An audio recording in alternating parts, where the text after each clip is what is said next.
제가 여러분들을 위해서 하나님 말씀 읽어드리겠습니다. 하나님 말씀을 들으십시오. 모든 것을 참으며 모든 것을 믿으며 모든 것을 바라며 모든 것을 견디느니라. 아멘. 또 한 주 만에 만나게 돼서 반갑습니다, 여러분. 참 여러분 얼굴 보니 좋습니다. 바글바글하고 행복해 보입니다. 우리는 계속해서 고린도전서 13장 시리즈 설교인 어찌 사랑하지 않을 수 있을까를 듣고 있습니다. 오늘은 어찌 사랑하지 않을 수 있는가 5번째 설교입니다. 제목은 사랑 한계를 넘어서는 모험입니다. 제목부터 조금은 심상치 않지 않습니까? 사랑, 한계, 모험. 이 세 단어 모두는 우리가 부담스러워하고 과연 내가 할 수 있을까라는 생각이 드는 단어이기도 합니다. 오늘 본문인 7절에요. 바울은 모든 것이라는 단어를 계속해서 반복하고 있습니다. 이 모든 것은 헬라어로 판타라고 하는데요. 이 단어는 두 가지 의미로 쓰일 수 있습니다. 바로 모든 면과 항상이라는 두 가지 의미입니다. 그리고 이곳에서 바울은 이 두 가지 의미를 모두 사용합니다. 모든 면에서 항상 그렇게 하라고 말하는 겁니다. 사랑은 모든 것을 참으며 모든 것을 믿으며 모든 것을 바라며 모든 것을 견디느니라고 말하는 거죠. 들으니 오늘 제목을 왜 이렇게 정했는지 조금은 이해가 되시나요? 성경은 우리에게 우리가 할 수 있는 사랑의 한계를 넘는 모험을 하라고 말합니다. 성경은 내 사랑은 이 정도면 충분해? 이 정도면 내가 이 정도만 사랑하면 되지 않나요? 라고 묻는 우리에게요. 아니, 나는 네가 넘었다고 생각하는 그 한계조차도 더 넘길 원한다고 말하는 겁니다. 그래서 오늘 제목을 사랑, 한계를 넘어서는 모험이라고 지었습니다. 오늘 설교를 통해서 어찌 보면 조금은 부담스러운 성경의 요구를 어떻게 우리가 감당해야 할지, 과연 어떻게 한계를 넘는 모험을 할 수 있는지를 알아보도록 하겠습니다. 저는 이 세 가지 대지로 설교를 하겠습니다. 첫 번째, 사랑은 지붕이 되어주는 것. 사랑은 지붕이 되어주는 것. 두 번째, 사랑은 의자에 앉는 것. 사랑은 의자에 앉는 것. 마지막 세 번째, 사랑은 자리를 끝까지 지키는 것. 사랑은 자리를 끝까지 지키는 것입니다. 먼저 사랑은 누군가의 지붕이 되어준다는 겁니다. 우리 7절 말씀을 다 같이 한번 읽어볼까요? 오늘 본문이 7절이요. 시작. 모든 것을 참으며 모든 것을 믿으며 모든 것을 바라며 모든 것을 견디느니라. 바울은 먼저 모든 것을 참으라고 말합니다. 여기서 쓰인 원어는 이 스테고라는 동사인데 덮다, 가리다, 지붕을 씌우다라는 의미를 가집니다. 생각해 보세요. 누군가에게 참는다는 것은 비바람이 몰아칠 때 지붕이 집을 보호하듯이 누군가를 향한 보호막이 되어주는 걸 의미합니다. 그래서 NIV 성경에서는 이 부분을 이렇게 번역했습니다. It always protects. 지붕이 되어서 누군가를 항상 보호해준다는 의미죠. 우리가 살고 있는 현대사회를 생각해 보십시오. 제가 요즘 느끼는 감정인데 저는 아침에 일어나서 유튜브나 뉴스를 보는 게 종종 두려울 때가 있습니다. 왜 두려운지 아세요? 아침마다 뭔가 사건이 하나씩 빵빵 터져 있는 겁니다. 그중에 특별히 저의 마음을 사로잡는 건 연예인들이나 유명인들에 대한 어떤 폭로입니다. 최근에 차은우, 김선호의 탈세, 그리고 얼마 전까지만 해도 흑백 요리사에서 유명세를 떨쳤던 임성근 셰프라는 사람의 음주운전, 또 조진웅이라는 배우의 학생 때 그 끔찍한 범죄들, 우리가 아침에 일어나자마자 가장 먼저 맞이하는 뉴스의 많은 부분은 폭로일 때가 많습니다. 과거의 일들이 현재에 폭로되는 거죠. 그래서 얼마 전에 마피아라고 아세요? 마피아라고 하는 한 셰프가 TV에 나와서 이런 말을 했습니다. 누군가가 마피아에게 마피아님 아침에 일어나자마자 뭐 하세요? 라고 물었습니다. 그리고 그는 이렇게 말했습니다.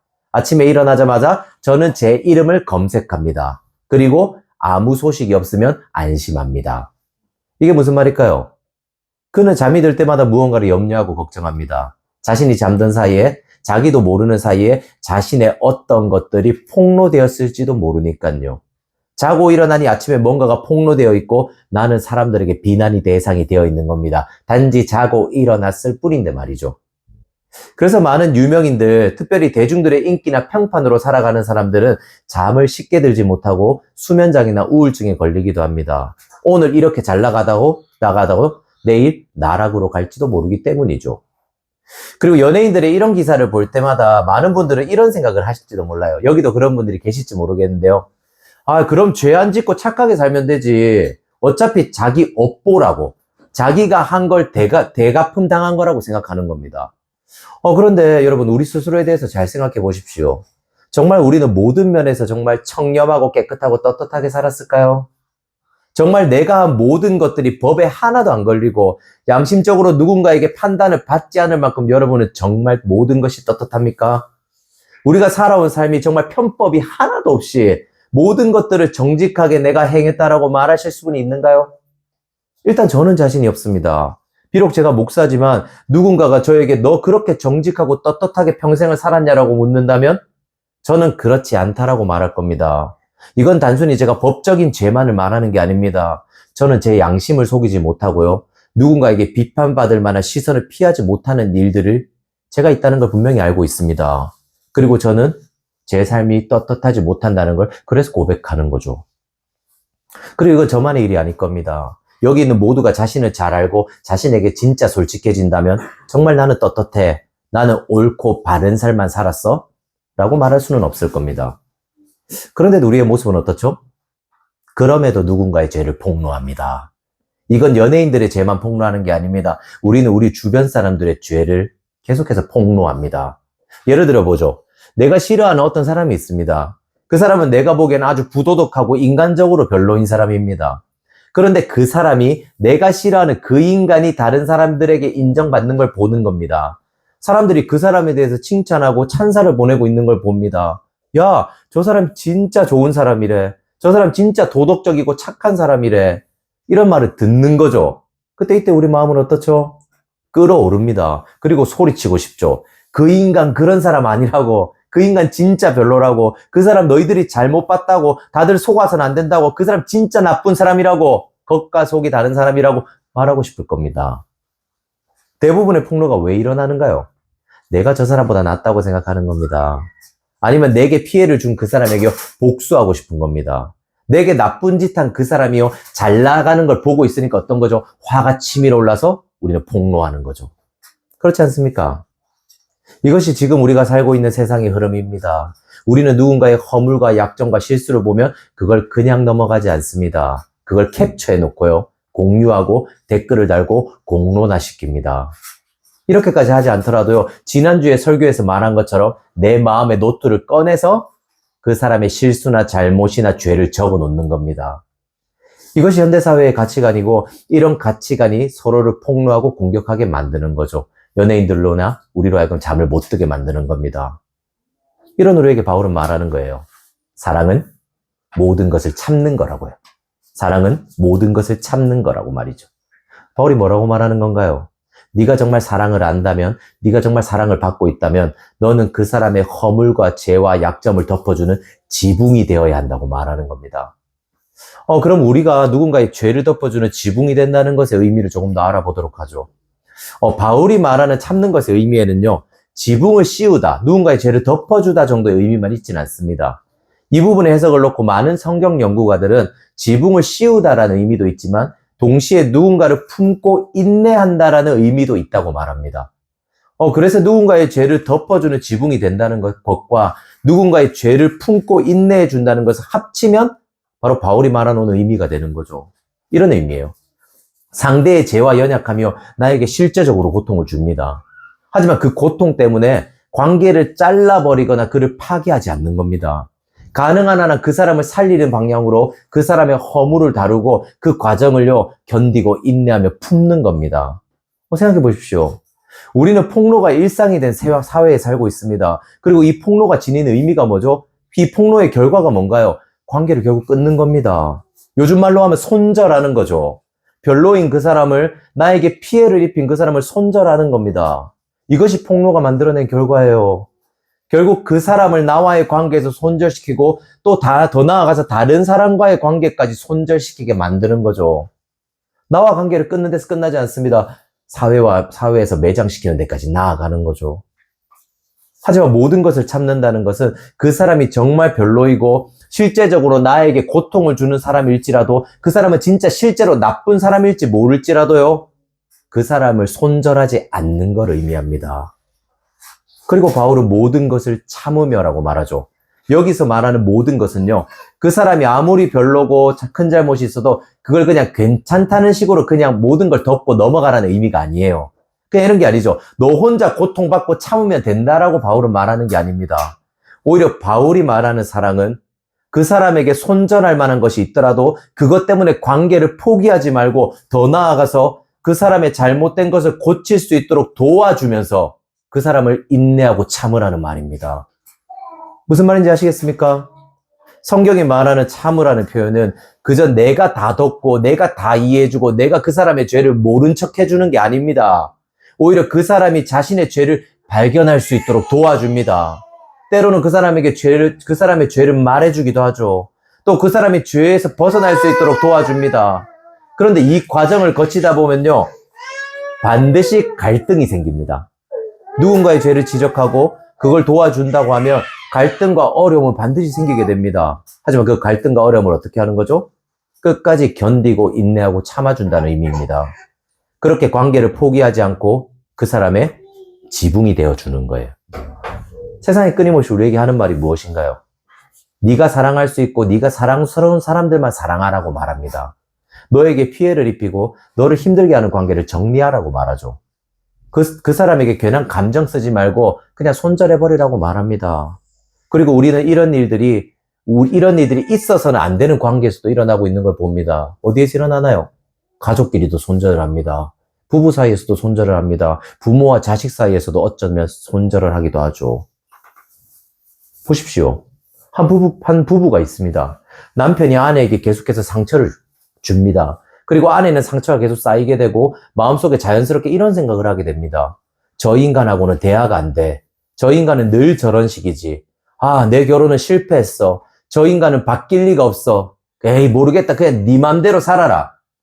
부부는 분명히 같은 공간에서 같이 살고 있습니다. 같이 밥도 먹고 겉으로 보기에는 한 가족입니다. 그런데 두 사람의 마음은 어떤 거죠? 손절했습니다. 법적으로는 부부지만 실상은 부부가 아닌 겁니다. 오히려 남보다 못한 사이죠. 얼굴은 보고 있는데 남처럼 행동하니까요. 그리고 이런 상황이 닥친다면 세상은 이렇게 말할 겁니다. 너에게 피해가 된다면, 너를 힘들게 한다면 손절해버리라고. 사랑하는 남편이라도 관계를 끊으면 된다고, 이혼이라는 좋은 답이 있다라고 세상은 여러분에게 끊임없이 말했고요. 여러분은 그런 경험을 하면서 살았을지도 모릅니다. 그런데 모든 것을 참는다는 건 이런 겁니다. 남편이 계속해서 아내에게 상처를 줍니다. 아내의 마음은 계속해서 상하고 자연스럽게 안 좋은 생각이 드는 거죠. 그런데 이때 모든 것을 참으며란 말이 떠오르는 거예요. 오늘 성경 구절이. 이때 이런 생각을 하는 거죠. 그래, 모든 걸 덮자. 하나님이 주신 사람이잖아. 그냥 기다리자. 그냥 덮어주자. 그냥 내가 참자. 시간이 지나면 하나님이 일하시겠지. 이런 게 아닙니다. 하나님은 이렇게 우리에게 책임을 주지 않는 방식으로 일하시지 않습니다. 왜냐하면 하나님은 우리를 사랑하시기에 우리를 사용해서 누군가를 변화시킵니다. 모든 걸 참는다는 거 오히려 이런 겁니다. 들어보세요. 그렇게 남편 때문에 남편이 상처를 주고요. 남편 때문에 계속해서 안 좋은 생각이 듭니다. 그때 생각하는 거죠. 당신이 나에게 상처를 준 건 사실이야. 당신이 하는 행동이 늘 나를 괴롭게 하는 건 사실이야. 당신 때문에 나는 불행하고 고통스러운 것도 사실이야. 하지만 이것 때문에 나는 당신을 포기하지 않을 거야. 당신이 날 괴롭게 했다고, 날 외롭게 놔뒀다고 난 당신을 포기하지 않을 거야. 하지만 당신을 그대로 두지만은 않을 거야. 난 당신을 변화시킬 거야. 그리고 그 변화를 위해서 기다릴 거야. 그래서 난 계속해서 당신에게 대화를 시도할 거고, 때로는 당신을 위해서 적절한 관계의 거리를 조절할 거고, 당신을 위해서 때로는 난 당신의 죄를 말하기도 할 거야. 그리고 그때 우리는 피 터지게 싸우기도 하겠지. 하지만 이 모든 것의 궁극적인 목적은 바로 당신을 포기하지 않는다는 거야. 난 절대 하나님이 주신 당신을 손절하지 않을 거야. 나는 그렇게 당신의 비와 눈을 막아주는 당신의 지붕이 될 거라고 말하는 겁니다. 어떻게 하는 거죠?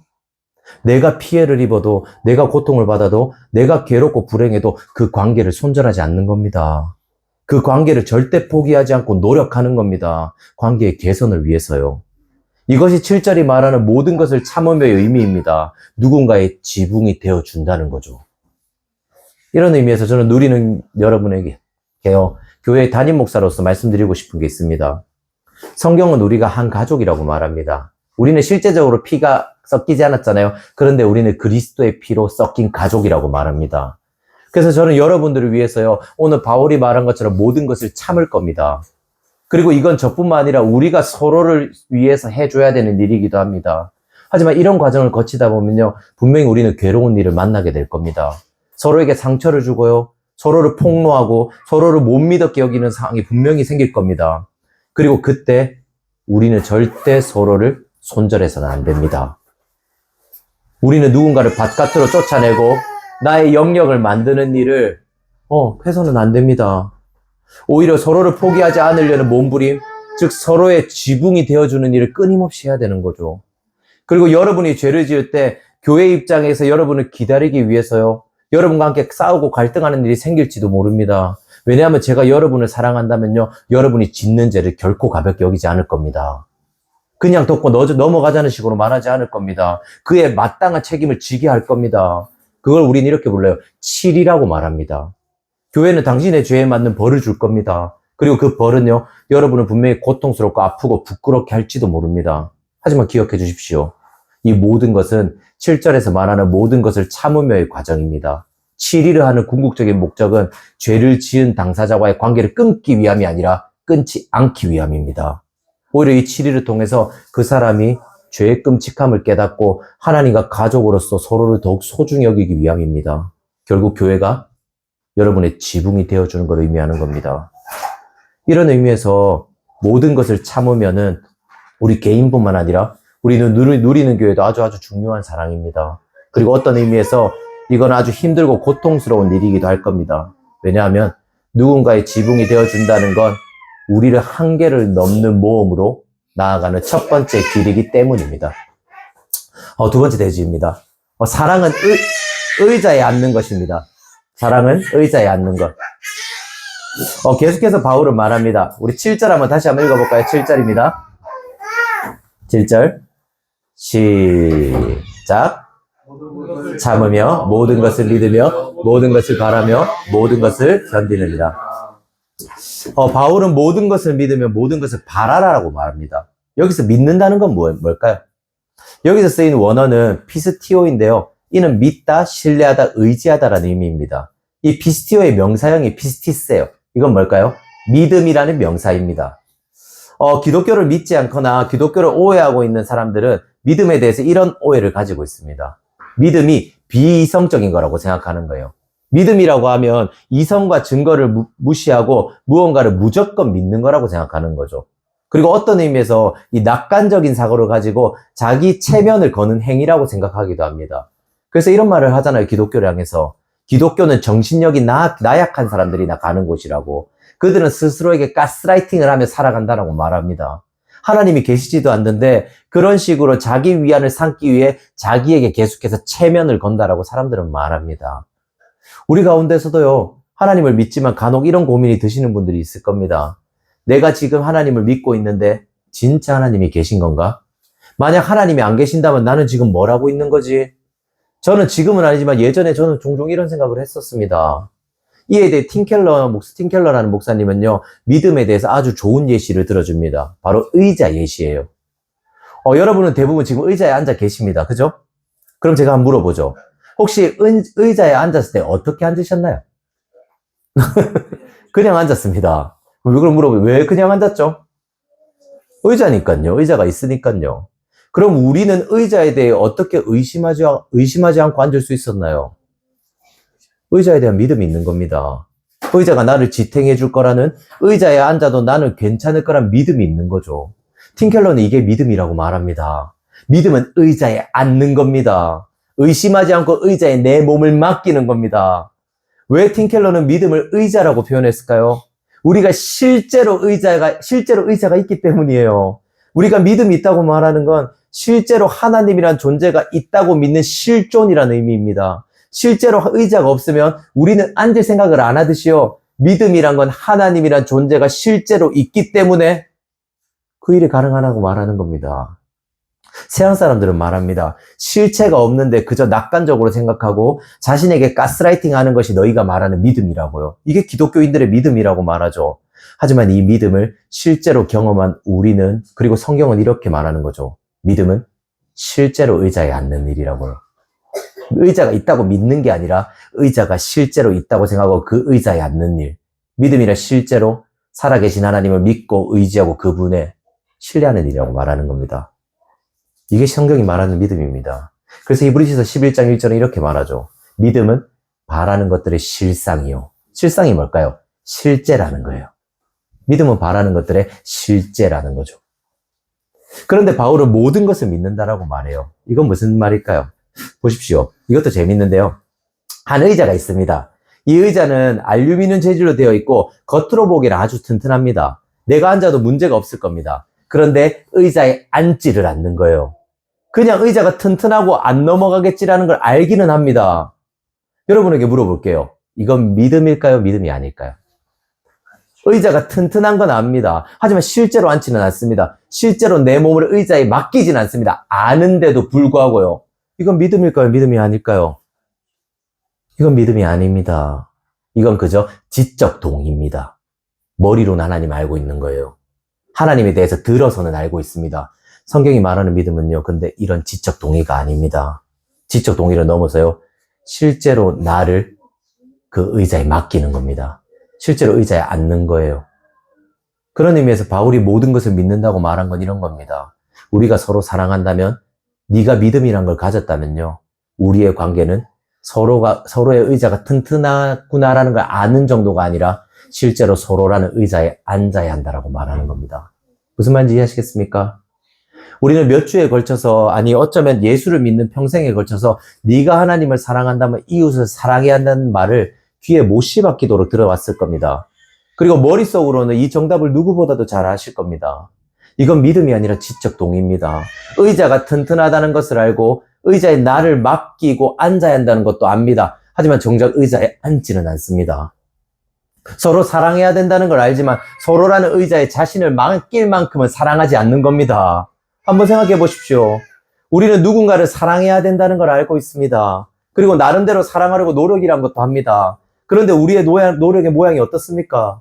우리는 의자에 내 몸을 완전히 맡기지 않습니다. 내가 사랑하는 그 사람에게 나를 완전히 맡기지 않습니다. 궁뎅이를 조금만 걸쳐 놓는 거죠. 그리고 의자에 앉을 때도 어떻게 하는가 하면 다리에 힘을 주고 앉는 겁니다. 스쿼트 하듯이요.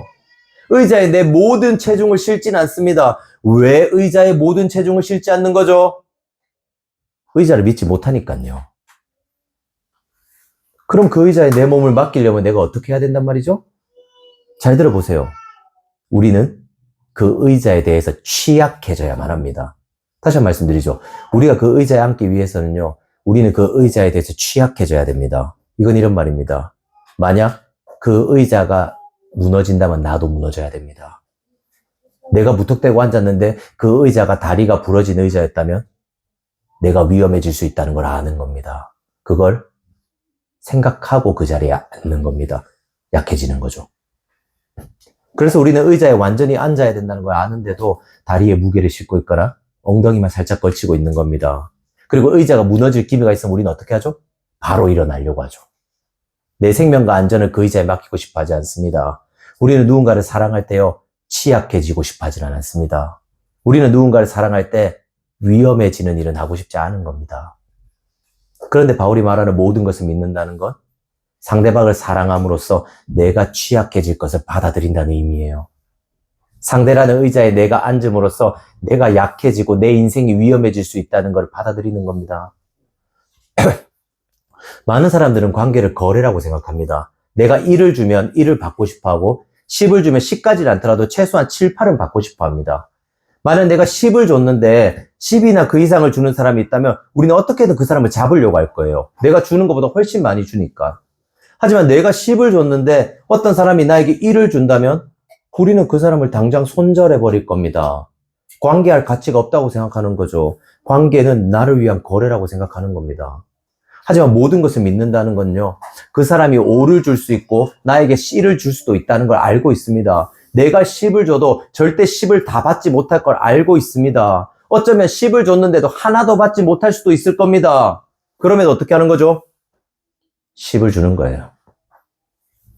내 몸을 그 사람이라는 의자에 맡기는 겁니다.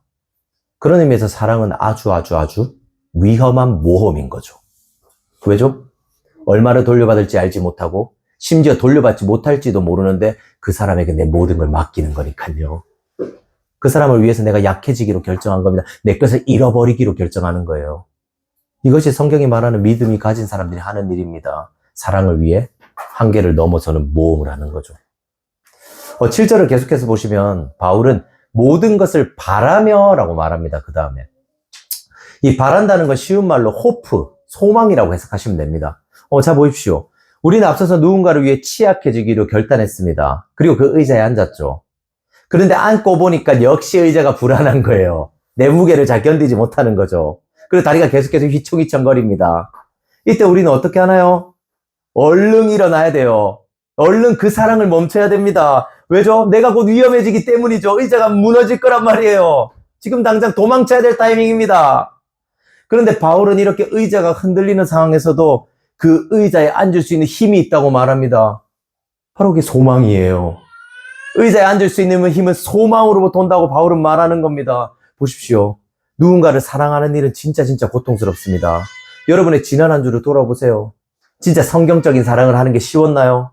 부부끼리, 친구끼리, 가족끼리 서로 나이스한 관계가 아니라 정말 복음 안에서 서로가 변하길 원하면서 서로 부딪히고 싸우면서 하는 사랑이 정말 쉽다고 느꼈나요?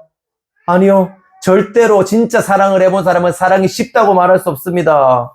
오히려 여러분이 사랑이 쉽다라고 느낀다면 어쩌면 여러분은 세상이 말하는 거래 형식의 사랑을 하고 있는지도 모릅니다. 내 마음에 잘 맞는 사람만 사랑하고 서로 맞교환, 10을 주면 10을 줄 수 있는 관계만 하고 있는 거죠. 이처럼 성경이 말하는 사랑을 할 때 우리는 계속해서 흔들리는 의자에 앉아 있는 것과 같습니다. 누군가를 끝까지 사랑하고 싶지만 의자가 흔들릴 때마다 나는 불안한 거죠. 어서 이 의자에서 일어나야겠다는 생각이 드는 겁니다. 그렇다면 어떻게 의자에 계속해서 앉아 있을 수 있을까요?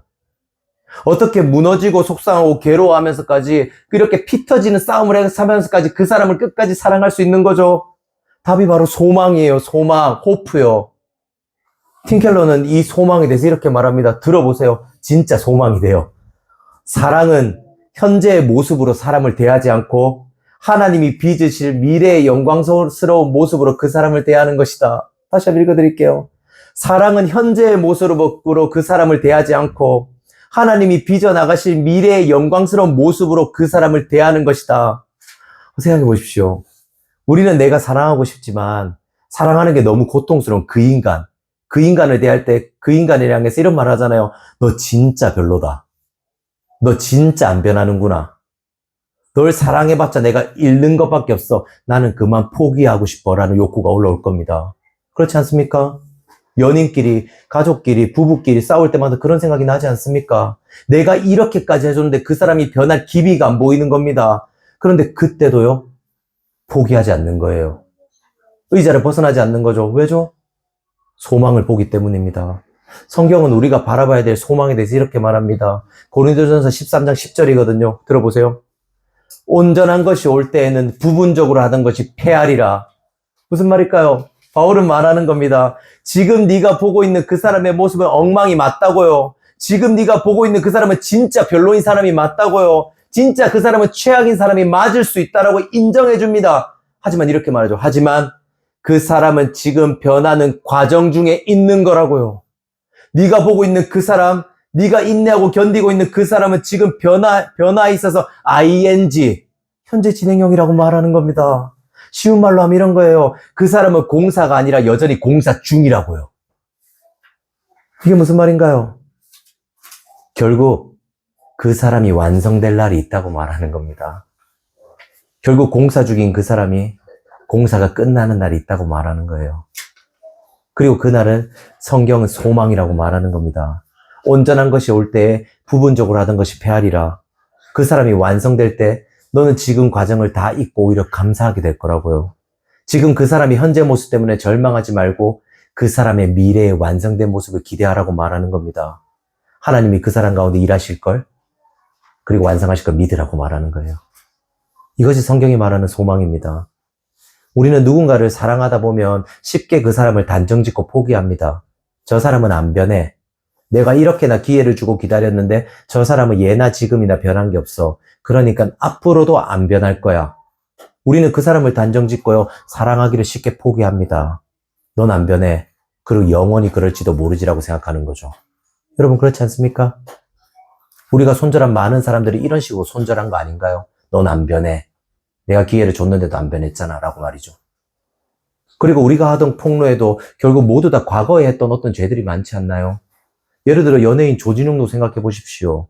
제가 조진웅을 옹호하고 그의 죄를 미화하는 건 아닙니다. 그의 죄는 아주 끔찍했고요. 죄질도 나빴습니다. 하지만 그의 죄가 폭로된 건요. 그가 과거에 했던 죄입니다. 그리고 그 죄에 대한 처벌도 그는 이미 받았습니다. 그렇다면 이제는 이 사람에게 변화에 대해 주목해야 되고 이 사람에게 미래에 어떤 사람이 될지 소망을 가지고 이 사람을 기다려주고 사랑해주고 지켜봐줘야 되는 거 아닌가요? 오히려 그 사람에게 기다려주는 기회를 줘야 되는 것 아닙니까? 그리고 그 지켜봤을 때도 안 됐을 때 그때 다른 조치를 취해야 되는 게 아닌가요? 물론 제가 조진웅이라는 사람의 모습을 정확하게 몰라서 제가 이런 말을 하는 거일 수 있죠. 하지만 우리는 대부분 누군가를 이렇게 대합니다. 누군가가 몇 번씩 반복되는 실수를 합니다. 몇 번씩 나와 맞지 않음을 계속해서 경험합니다. 계속해서 내 마음이 싫고 불편한 행동을 그 사람이 하는 겁니다. 나는 몇 번의 기회를 그 사람에게 주기는 했습니다.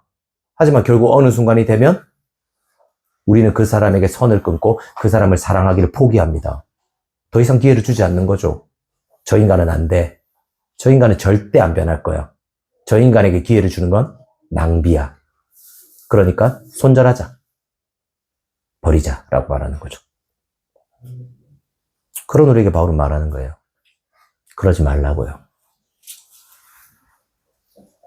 네가 사랑을 안다면 그렇게 해서는 안 된다고요. 그 사람은 지금 공사 중이고 그 과정을 지나고 있는 거라고요. 그리고 결국 하나님 안에서 그 사람이 완성될 걸 너는 보게 될 거라고 말합니다. 그리고 이 소망을 붙들고 흔들리는 의자에서 버티라고 말하는 거죠. 결국 하나님은 이 사람을 변화시킬 거다. 나보다 하나님이 이 사람을 더 사랑하신다. 그리고 결국에 나와 그 사람 모두 서로가 완성된 모습을 보게 될 거라는 소망을 가지는 겁니다. 바로 한계를 넘어서는 모험을 요구하시는 거죠. 하나님이. 마지막 대지입니다. 사랑은 끝까지 자리를 지키는 겁니다. 우리 7절 한번 다시 읽어볼까요? 마지막 어떤 말이 있는지 7절입니다. 시작. 모든 것을 참으며 모든 것을 믿으며 모든 것을 바라며 모든 것을 견디느니라. 모든 것의 마지막은 견디는 겁니다. 견디다의 원어는 휘포메네이라고 하거든요. 이거 의미는 이런 거예요. 밑에서 버티고 서 있다. 밑에서 뭔가를 떠받치고 남아있다라는 의미입니다. 그리고 이 단어는 군사용어로 쓰였습니다. 전쟁터에서요, 적의 공격이 아무리 거세더라도 진지를 버리고 도망치지 않고 그 진지를 지키는 병사를 표현할 때 쓴 겁니다. 그리고 군사용어로 쓴 이유가 뭘까요? 바로 사랑이 단지 감정적이고 편안한 버팀이 아니라 전투적이고 적극적인 사랑이란 걸 표현해주기 위해서입니다. 지난주에도 그런 부분이 있었죠. 바울은 견디는 사랑에 대해서 이렇게 말한 겁니다. 사랑이라는 의자에 앉았는데 계속해서 의자가 흔들립니다. 하지만 소망을 바라보며 버티는 거죠. 그런데 이제는 어떤 일이 생기는가 하면 적군의 공격도 시작되는 겁니다. 엉덩이가 아프고요. 다리가 저리고 훨씬 더 내 몸이 고통스러워집니다. 이때도 진지를 버리지 않고 버티는 병사처럼요. 그 자리에 머물라고 말하는 거예요. 적군의 포화가 떨어지고 누군가가 죽어가는 비명이 들리더라도 두려움과 고통이 더 현실적으로 밀려오더라도 그 자리에서 전투적이게 버티는 게 사랑이라고 말하는 겁니다. 지금까지 바울이 우리에게 요구한 사랑을 보십시오. 바울은 누군가의 지붕이 되어주고 누군가라는 불안의 의자에 내가 앉아야 하고 그 의자가 흔들리는 상황에서 우리는 버텨야만 합니다. 그리고 이제는 흔들리는 정도가 아니라 적군의 공격이 쏟아지고 생명이 위협당하는 가운데서도요. 그 자리를 끝까지 견뎌내야 된다라고 말합니다. 여러분 이 말을 들으니 어떻습니까? 성경이 우리에게 요구하는 사랑은 끊임없이 우리가 생각하는 한계를 늘 넘어섭니다. 그리고 이 한계를 넘어서는 모험을요. 성경은 계속해서 하라고 말합니다. 이것이 얼마나 우리에게 가혹합니까? 이 사랑이 얼마나 말도 안 되고 고통스럽나요? 사랑이 이렇게 힘들고 고통스러운 걸 안다면 저와 함께 여러분 5편의 사랑에 대한 설교를 여러분의 마음 깊이 담아 들었다면요. 우리는 자연스럽게 이런 말을 할 수밖에 없을 겁니다. 나는 못해요. 우리가 그걸 어떻게 해요? 바울이니까 할 수 있는 거죠. 우린 할 수 없어요 라고 말할지도 모릅니다. 하지만 저는 늘 여러분에게 말한 바를 또 말하려고 합니다. 성경을 말하는 건 단순히 우리 보고 이 모든 걸 해라. 네가 이렇게 살아야지 내 자녀라고 말하는 게 아닙니다. 오히려 이 모든 것들이 그냥 이렇게 말하죠. 이 모든 건 널 위한 사랑이라고요. 13장에 나오는 모든 사랑을 네가 지금 받고 있다라고 말합니다. 그리고 널 이렇게 사랑받게 하기 위해서 이 모든 것을 행하신 분이 계시다고 말하죠. 그분이 누구죠? 예수 그리스도입니다. 보십시오. 7절에 말한 모든 사랑을 예수 그리스도가 하셨습니다. 먼저 그분은 우리의 지붕이 되어주셨습니다. 여러분 그 사실 아십니까? 지붕은 집안에 있는 우리들을 보호해 줍니다. 눈과 비와 미세먼지와 각종 위해로부터 우리를 보호해 주는 게 바로 집의 지붕입니다. 지붕이 없는 집을 상상해 보십시오. 상상만 해도 끔찍하지 않습니까? 하지만 지붕이 우리를 보호하기 위해서 어떤 일을 하는지 아십니까? 지붕은 그냥 우리를 보호하는 게 아닙니다. 지붕은 자신이 스스로 눈과 비와 미세먼지와 무수히 많은 위협을 자신이 맞으면서 우리를 지켜줍니다. 무슨 말인지 아시겠어요? 지붕은 자신의 모든 고통과 위기를 겪음으로써 지붕 아래 있는 모든 것들을 보호하는 겁니다. 즉 지붕의 희생이 우리를 보호하는 겁니다. 지붕은 희생하지 않고 보호하는 게 아니라 지붕의 희생이 우리를 보호합니다. 예수 그리스도는 우리의 지붕이 되셨습니다. 그리고 그분은 단지 신이신 하나님으로서 우리를 보호한다라고 말하지 않으셨습니다. 오히려 우리를 위해서 자신의 모든 눈과 비와 미세먼지와 위해를 맞으십니다. 그분이 십자가에서 그 일을 하신 겁니다. 그리고 그분이 우리를 위해서 모든 위험과 고통을 스스로 맞으셨기 때문에 우리는 그 지붕 안에서 안전할 수 있는 겁니다. 그분이 그 십자가에서 우리의 지붕이 되어주셔서 모든 것을 참으셨기 때문에 우리는 지금도 안전할 수 있는 겁니다. 또 그분은 모든 것을 믿으며 모든 것을 바라신 분이셨습니다. 즉 그분은 들어보세요. 우리란 의자에 앉으셨어요. 다시 한 번 말씀드릴게요. 그분이 우리란 의자에 앉으셨습니다. 우리 모두 이런 말을 잘 쓰잖아요. 굳이. 우리 굳이라는 말을 우리 종종 쓰지 않습니까? 저는 이 부분에 있어서요. 늘 하나님 왜 굳이 이렇게까지 하는 거지라는 의문이 들었습니다. 보십시오. 그분이 우리라는 의자에 앉는 것 이런 의미예요. 그분이 임세원, 최인권, 우혜람, 김태경, 이지아라는 의자에 앉는 건 이런 의미입니다. 그분이 우리에게 자신을 맡기신 겁니다. 그분이 우리에게요, 하나님이라는 자신의 명예와 사역과 그 모든 것들을 우리에게 투자하신 거예요. 여러분, 이게 말이 됩니까? 여러분은 여러분의 명예와 전 재산을 더 나아가서 여러분의 생명을요, 여러분이 못 믿었게 여기는 그 사람에게 맡길 수 있나요? 여러분이 별로라고 생각하는 그 사람 있잖아요. 여러분이 보기에도 별로인 그 사람에게 여러분의 생명을 맡길 수 있습니까? 운전처분 오늘 처음 운전해본 사람에게요. 운전을 정말 사고를 많이 내본 사람에게요. 여러분의 운전대를 맡길 수 있겠냐고요. 맡길 수 없습니다. 그럴 수 없습니다. 우리는 누군가에게 나를 쉽게 맡길 수 없습니다. 그래서 여러분 계속해서 손절하는 거잖아요. 맡길 수 없으니까. 하지만 예수님이 우리라는 의자에 앉으십니다. 이는 그분이 우리를 위해서요. 들어보세요. 취약해지기로 결정했다는 겁니다. 예수님은 우리가 무너지면 자신도 무너지는 걸 알고 계셨습니다. 우리가 흔들리면 자신도 흔들린다는 걸 알고 계셨습니다. 그럼에도 이 취약한 의자에 앉기로 결정하신 겁니다. 예수님은 우리가 죄인임을 아십니다. 우리가 배신하고 실수하고 그분의 이름을 더럽히는 그런 존재라는 걸 아십니다. 그럼에도 우리에게 자신을 맡기세요. 그 증거가 뭔가요? 우리가 하나님의 자녀고 우리가 그리스도인이라는 겁니다. 우리가 잘하면 예수님이 칭찬 듣습니다. 예수 믿는 사람들 좋다라는 말을 듣죠. 하지만 우리가 못할 때 예수님은 어떻게 되죠? 욕먹습니다. 그리고 우리는 예수님의 이름을 높일 때보다 예수님의 이름을 먹칠할 때가 많아요. 그래서 여러분 어디 가서 떳떳하게 예수 믿는다고 말 잘 못하잖아요. 그럼에도 그리스도는 우리라는 의자에 자신을 맡기십니다. 왜죠? 왜 그런 말도 안 되는 일을 하시는 걸까요? 왜 이런 위험한 일을 하는 거죠? 그게 사랑이기 때문이에요. 위험이 있다는 걸 알면서도 자신이 망하고 죽을 수 있다는 걸 알면서도요. 그 사람에게 내 모든 것을 맡기는 게 사랑이기 때문입니다. 그래서 그분은 우리에게 자기 자신을 맡기셨어요. 우리를 위해 취약해지시고 위험해지기로 스스로 결정하신 거죠. 이 얼마나 말도 안 되는 일입니까? 그리고 그분은 우리라는 의자에 앉아서요. 그 의자가 심하게 흔들리는 부실한 의자라는 것도 아셨습니다. 우린 연약했잖아요. 그럼에도 그분이 어떻게 하셨죠? 소망을 가지고 끝까지 견디셨습니다. 어떻게 이것이 가능했을까요? 그분은 지금 현재의 우리를 보지 않으셨습니다. 공사 중인 우리가 아니라 하나님 안에서 완전히 완성돼 공사가 끝나고 멋진 모습이 될 우리를 소망하셨던 거예요. 그리고 이건 지금 현재 우리의 모습을 보고 예수님이 절대 실망하거나 좌절하지 않으신다는 말과 같습니다. 예수님은 지금의 우리를 모습을 보고 실망한 데서 그치지 않으십니다. 너 왜 이렇게 이 정도밖에 안 되니? 어이구 그 따위로 살아서 어떡할래? 너 나를 사랑한다면서 여전히 또 같은 죄를 짓니라고 말하지 않으세요. 오히려 그분은 자신이 완성하실 가장 완벽하고 아름다운 모습에 우리의 모습을요 기대하고 계십니다. 예수님은 자신이 완성한 미래에 대한 소망을 가지고 계신 거예요.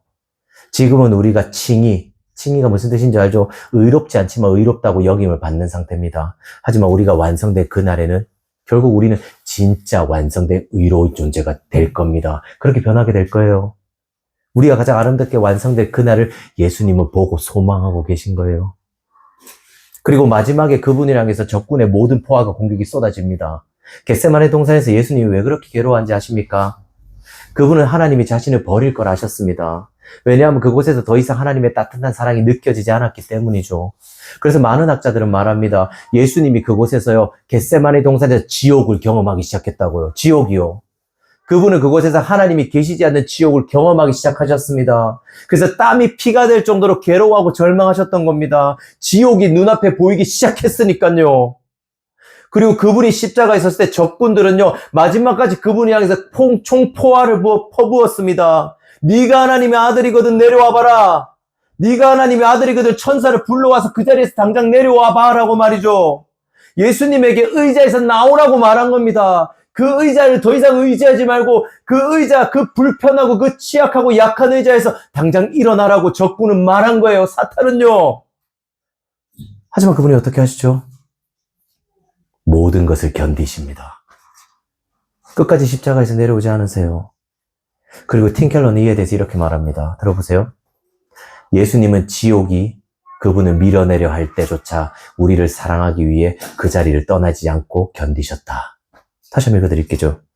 예수님은 지옥이 그분을 밀어내려고 할 때조차 우리를 사랑하기 위해 그 자리를 떠나지 않고 견디셨다고요. 예수님의 눈앞에 지옥이 아른거렸습니다. 그리고 사탄은 끝까지 예수님을 공격했죠. 예수야, 곧 지옥이야. 곧 지옥이라고. 진짜 네 눈앞에 지옥이 다 왔어. 이제 곧 너는 십자가에서 죽고 지옥에 떨어질 거라고. 하지만 예수님은 그 공격을 어떻게 하셨죠? 우리를 사랑하기에 끝까지 견디셨어요. 어떤 포화가 떨어지더라도요. 내 앞에 죽음의 공포가 와 있는데도요. 진지를 지키는 최후의 병사처럼 십자가에서 끝까지 매달려 계셨습니다. 사랑하는 여러분, 참 미련하지 않나요? 우리가 믿는 하나님이란 분이 정말 너무나도 미련하고 어리석고 융통성이 없어 보이지 않습니까? 왜 굳이 이렇게까지 하셔야 됐나요? 왜 굳이 이렇게까지 생명이라는 한계를 넘어서까지 우리를 사랑해야만 했죠? 그분이 이 일을 하신 이유는 하나입니다. 그분이 그 일을 하셔야지 이 말을 할 수 있었기 때문이에요. 뭘까요? 테텔레스타이. 테텔레스타이. 다 이루었다. 그분이 사랑이 우리를 향한 모든 것을 이루었습니다. 그분의 한계를 넘는 모험이 우리를 향해 모든 일을 완성하셨습니다. 앞으로는 지옥은 우리를 향해서 끊임없이 공격할 겁니다. 앞으로도 세상은 우리를 향해서요, 적당히 사랑하라고, 여기까지 하라고, 사랑을 그만 포기하라고 계속해서 말할 겁니다. 앞으로는 우리 안에 있는 죄도 우리에게 계속해서요, 우리랑 이렇게 말할 거예요. 사랑이 밥 먹여주냐? 굳이 한계를 넘어서까지 네 모험을 할 필요가 있냐? 굳이 그 사람을 위해서 네가 약해질 필요가 있냐? 굳이 그 사람을 위해서, 그 인간 따위를 위해서 네가 위험을 감수할 필요가 있냐라고 말할지도 모릅니다. 하지만 그때 생각하는 겁니다. 테텔레스타이. 그분이 우리를 위해서 일을 하셨어요. 그분이 우리를 위해서 모든 한계를 넘는 모험을 완성하셨습니다. 그리고 우리는 그 사랑을 받고 있습니다. 그 사랑을 완벽하게 누리고 있죠. 그렇기 때문에 지옥을 향해서요, 세상을 향해서, 우리 안에 있는 죄를 향해서 이렇게 말할 수 있는 겁니다. 테텔레스타이. 예수님이 다 이루셨어. 그래서 나는 사랑하기를 포기하지 않을 거야. 라고 말이죠. 사랑하는 여러분, 그리스도께 오십시오. 그리스도께 오십시오. 여러분의 지붕이 되어주시고 여러분의 의자에 앉으시고 끝까지 견디신 예수 그리스도께 오십시오. 그리고 그분 안에서요, 당신의 향한 한계를 넘는 사랑을 경험하고 누리십시오. 그때 이 사랑을 누릴 때에만 우리는 내 한계를 넘어서는 모험을 시작할 수 있을 겁니다. 우리 한번요, 찬양하고 기도했으면 좋겠습니다. 참 예수님이 좋은 분이죠, 여러분. 그리고 고린도 13장이 말하는 건요, 읽을 때 저희가 주일 때마다 올 때마다 읽고 오라잖아요. 그 이유가 뭔가 하면요, 여러분이 이 사랑을 받고 있다고 성경은 말하기 때문이에요. 이 사랑을 하라고 말하는 게 아니에요. 이 사랑을 받고 있다고 말하는 거예요. 그리고 이 사랑을 받은 사람만이 뭘 할 수 있죠? 이 사랑을 할 수 있어요. 한계를 넘어설 수 있어요. 여러분, 우리는 늘 한계를 둬요. 이 정도면 됐어. 그래, 이 정도까지 했으면 많이 한 거지. 그리고 누군가가 안 변하면 뭐라고 말하죠? 저 사람은 그래도 안 변해. 그리고 영원히 안 변할 거야. 손절해버리는 거지. 하지만 하나님은 그렇게 하지 않았어요. 우리가 변하지 않더라도요. 우리가 지금 여기서도 변하지 않더라도요. 그분은 끝까지 우리를 기다리며 견디신 분이십니다. 그게 하나님 놀라운 사랑이에요. 그 일을 위해 십자가에서 죽으신 거고요. 우리 한번 이 하나님의 사랑을 찬양했으면 좋겠어요. 그 크신 하나님의 사랑이란 찬양이거든요. 우리 한번 이 하나님의 놀라운 사랑을 찬양하고 함께 한번 기도하며 나아갈까요? 그 크신 하나님의 사랑 말로 다여 명 못하네. 저 높고 높은 별을 넘어 이 낮고 낮은 땅 위에 죄범한 영혼 구하려 그 아들 보내사 화목제로 삼으시고 죄 용서하셨네. 하나님 크신 사랑, 하나님 크신 사랑은 증량다 못하며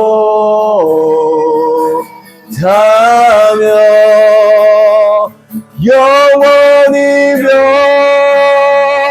변치 않는 사랑 성도여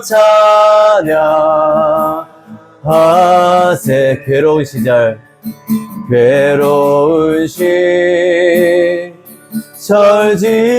지나가고 땅 위에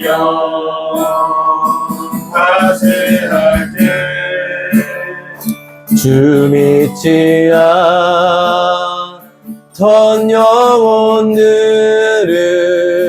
큰 소리 외쳐 울어도 주 믿는 성도들에게, 주 믿는 성도들에게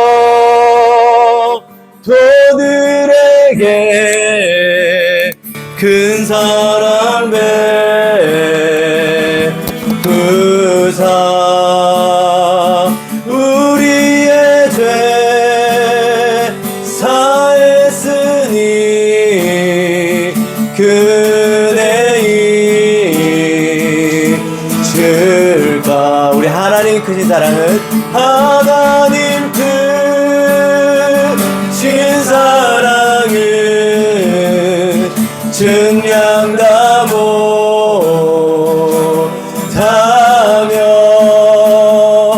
영원히 변치 않는 사랑 성도여 찬양하세. 3절로 우리 하늘을 두루마리 삼고 바다를 먹물 삼아도 한없는 하나님의 사랑 다 기록할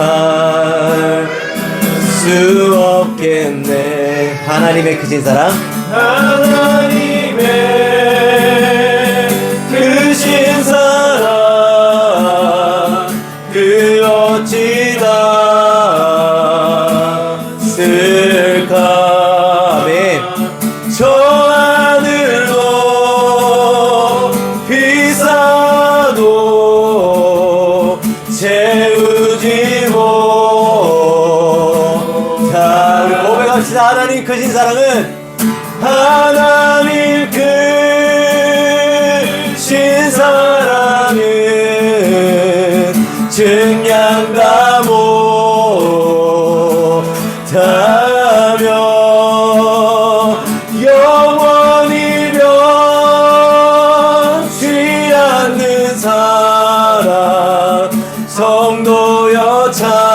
찬양. 우리 다시 한번 하나님 크신 사랑은 하나님 크신 사랑은 아멘 증량다 못하며 영원히 변치 않는 사랑 성도여 찬양하세. 하나님 크신 사랑은 하나님 크신 사랑은 증량다 못하며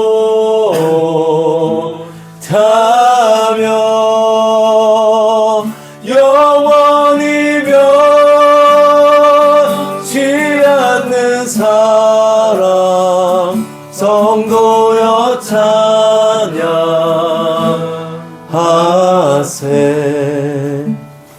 아멘. 우리 한번 기도할까요?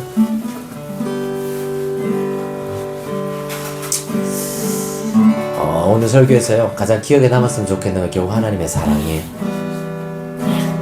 그분은 늘 한계를 넘는 사랑을 하셨어요. 그리고 예수님이 인간의 몸으로 오셨고요 이 땅에서 분명히 한계가 있으셨어요. 그분은 지옥의 두려움 앞에 실제로 서셨던 분이에요. 당장 눈앞에 지옥이 보이고요 죽음의 두려움이 눈앞에 있었어요.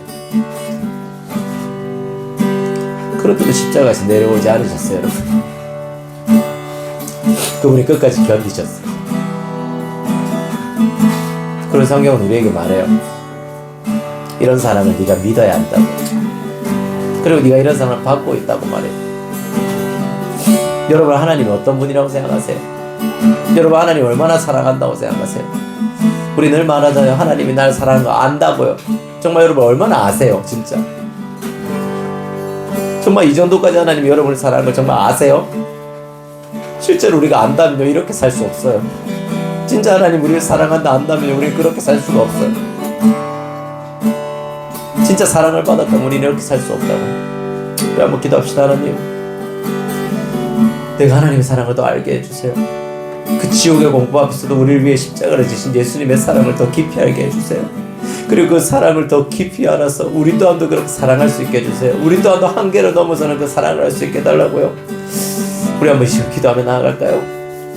하나님 아버지 하나님 우리 가운데 하나님 행하신 일을 우리가 찬양하면서 나아갑니다. 하나님 당신이 있었던 그 지옥의 앞에서의 두려움이 당신이 있었던 그 지옥 앞에서의 모든 두려움 가운데도 당신의 한계를 넘어 우리를 사랑하셨습니다. 하나님 당신은 끝없이 우리를 사랑하시고 또 사랑하시고 또 사랑하시고 또 사랑하셨습니다. 우리라는 의자에 자신을 맡기셨고 그 의자에서 절대 끝까지 벗어나지 않으셨습니다. 우리는 하나님 그런 사랑을 받고 있습니다. 하나님 우리는 그런 사랑 안에 살고 있습니다.